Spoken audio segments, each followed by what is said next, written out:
warri zoonii gara lixaa kun jechuudha dhaggeeffachuu malu dhugaa jirtuun asirratti dubbachuu barbaada. Tarii jaalmarroon iyyuu as keessa taa'uu danda'a yoona jechuudha. Kanaafi yaani dhugaa jirtuun dubbadhaa waan argitee jaalsanyii bira taa'ee yookiin immoo waan afaan jaalsanyiitiin yaada jaalsanyiitiin haasa'uuf otoo hin taane kan inni dubbadhu dhugaa jirtuun dubbadhaa jechuudha har'a. Waan dhugaa jirtu waan lafarra jirtu bukoo qabnu dubbadhaa jechuudha. Dhugaa rabbiin isinitti himaa bukoo qabnu har'a gabbaaseen dubbadha. Icciitii dhaabaa yookiin icciitii waraanaa kan jedhamu gaafa hogganni waraana walii galaa miidiyaa irratti gad ba'ee waraana labse duraanis wannoonni hedduun turanii sanarratti hafee jechuudha icciitiin dhaabaa. Kanaaf jennaa wanni nuti qabsoo gaggeessinu uummata keenya keessatti ka afaan keenya beekuu keessatti saba keenya keessatti waan ta'eef icciitii waan baane uummati Oromoo har'a maqaa keenyaa yookiin nuun immoo maqaa dhaaba kanaatiin dararamaa jira. Dhugaan jirtu kanaa jechuudha. Fakkeenyan sinii kaasa waan qabatamaatti waan jette too hin taane waan dhufu harkaa qabu hedduu isaan qabaa jechuudha. Cunqursaa uummata Oromoo har'a maqaa dhaaba kanaatiin dalagamaa jiru jechuudha.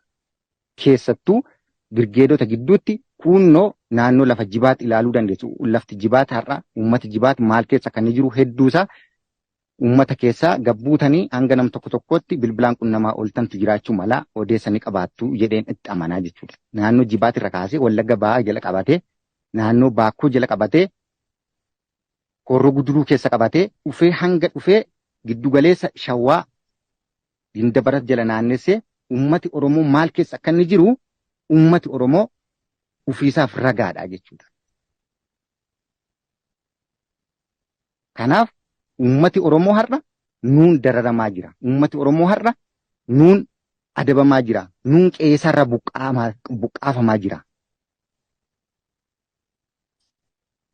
Kun dhibbatti dhugaa lafa jirtudha jechuudha.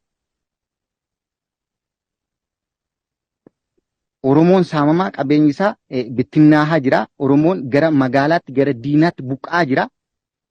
Kanammoo kan godhe fakkeenyaaf waraanni tokko jaarmiyaan xiqqoo lakkoofsa fooyyee qabu lafa tokkorra guyyaa 2-3 gaafa dhaabbate uummata Oromoo dadhabbii akkamii akka inni dadhabu qabeenyaatiin haa ta'u bifa kamiitiin iyyuu haa ta'u uummati Oromoo dinagdeensa akka inni gadi bu'u eenyuyyuu beekaa jechuudha. Tarsiima waraanaa keessatti waraana bakka tokkoon keessu.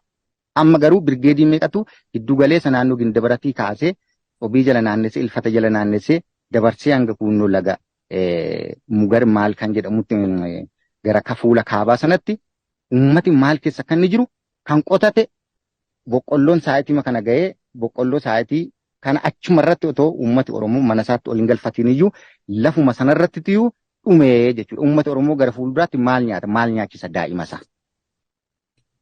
Waraanichoo eenyutu labsame labsii akkamii fudhatee akka inni dhufe lolaan waraana giddugaleessaa yoo cabsuu dadhabee uummata cabsaatti jira jechuudha.